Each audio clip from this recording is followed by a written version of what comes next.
In this video, I'm going to show you how you can easily record a video in action mode in lower light environment. Be sure to watch the video to the very end so you don't make any mistakes. Let's get started, and first off, I'm gonna show you how to turn on action mode.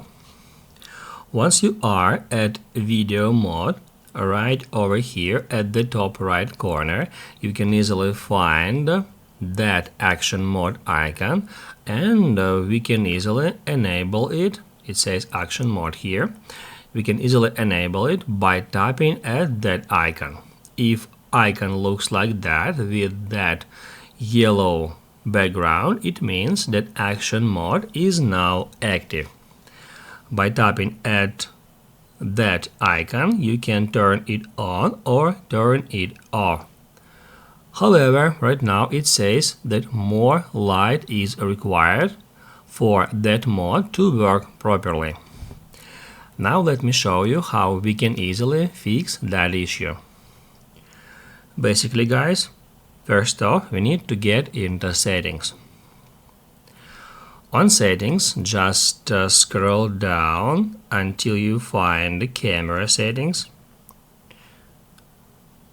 Here it is. Then we need to get into record video settings.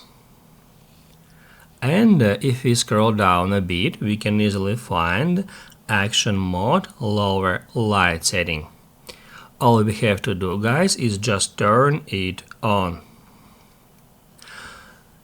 While it is turned on, action mode will decrease the stabilization to optimize for less bright scenes. Basically, guys, that's it. If this video helped you out, don't forget to hit the like button.